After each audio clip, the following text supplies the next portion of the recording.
Heart beat scan ఒక్క second లోనే world class 640 slide CT scan ఇప్పుడు మీ విస్టా ఇమేజింగ్ బంజారా హిల్స్ లో. అంటే ఏ గుణగణాలు ఉంటే ఈ అమ్మాయి నా కథలకి ఇముడుతుంది అని అనిపించేది? అంటే ఏమీ లేదు, నా కథలో నా క్యారెక్టరైజేషను నా మైండ్లో ఉండేదండి. దాన్ని మనసులో పెట్టుకునే వెతుక్కునేవాడిని నేను. ఓహో. వెతుక్కునే నేను భారతరాజు గారు మా గురువు గారండి. అంటే మా గురువుల్లో ఆయన ప్రధానమైన గురువు. ప్రపంచంలో ప్రతి మనిషి ఆర్టిస్టేరా, ఆ క్యారెక్టర్ వాడు సూట్ అయినప్పుడు. ప్రతి అమ్మాయి హీరోయిన్ రా, ఆ క్యారెక్టర్కి అమ్మాయి సూట్ అయినప్పుడు అనే మాట అన్నమాట నాలో బాగా బలంగా పనిచేస్తుందండి. సో ఆ కోణం నుంచే చూసేవారు. కానీ బాపు గారికి చారెడు బారెడు పిడికెడు ఇలా కొన్ని ఒక్కొక్క కళాత్మక దర్శకులకి ఒక్కొక్క అలంకరణ ఇలాంటిది ఉంటుంది. అలా వంశీ గారికి చెప్పాలంటే ఏం చెప్పాలి? ఏమో నేను చెప్పేశాను మీకు ఆల్రెడీ.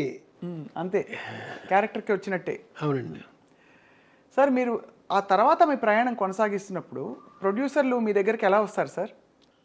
మోస్ట్లీ నా దగ్గరికి కొత్త వాళ్ళే వచ్చారండి అప్పటి నుంచి ఇప్పటిదాకా. తర్వాత వాళ్ళు పాపులర్ అవ్వచ్చు. ఎవరండి, మన స్రవంతి రవికిషోర్ గారు ఆనాడు లేడీస్ స్టైల్ తీసినప్పుడు ఆయన కొత్త ప్రొడ్యూసరే కదా. ముగ్గురులో ఆయన ఒక ఆయన. ఆ తర్వాత పెద్దవాళ్ళు అయ్యారు, వేరే సంగతి. నా దగ్గరికి కొత్త వాళ్ళే ఎక్కువ వచ్చారండి.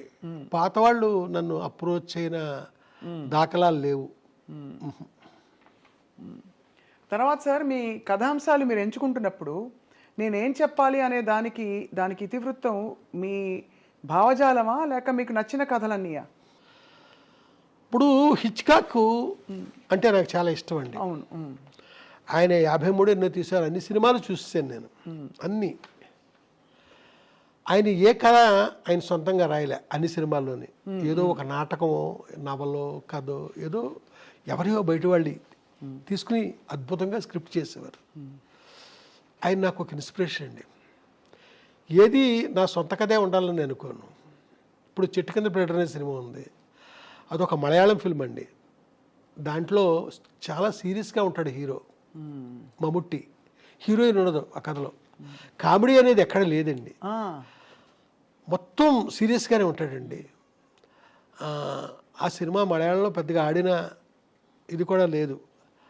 దాన్ని మేము తీసుకుని తెలుగుకి హ్యూమరు అంతా అద్భుతంగా జాయిన్ చేసి దాంట్లో పాత సామాన్లు కొంటామని ఒక క్యారెక్టర్ ఉంటుందండి. అది మహా అద్భుతంగా ఆ కామెడీ అంతా మేము చేసామండి.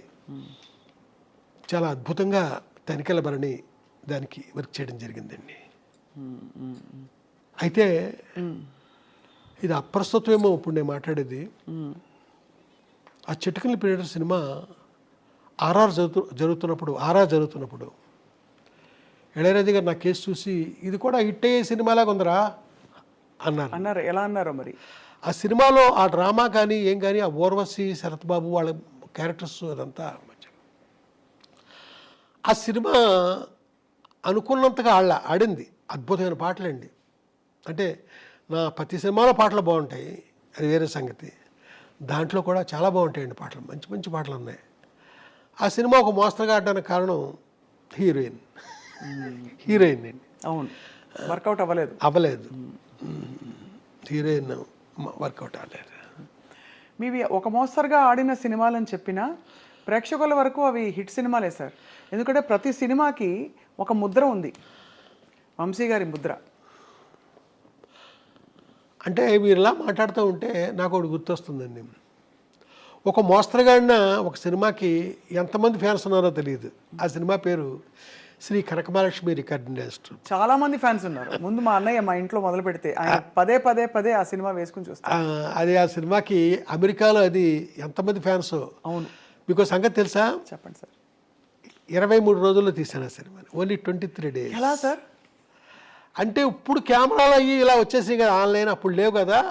ఆ రోజుల్లోనే 3 కెమెరాలు పెట్టి మొత్తం ఫుల్ సాంగ్ రిహార్సల్ చేయించేసి 3 కెమెరాలు పెట్టి సౌండ్ స్టార్ట్ చేసి ఎండ్ అయ్యేసరికి పాట అయిపోయింది. అబ్బో, అప్పుడు ఆ రోజుల్లో. ఇది ఎప్పుడు 86 ఇవన్నీ అప్పుడే చేసి. కానీ అంటే 23 రోజులు షూటింగ్ టైము, అంతకుముందు ప్రిపరేషను, ఆర్టిస్టులకు చెప్పడాలు, ఇంత హడావుడి ఉండేదా? అక్కడికక్కడే అంతాను.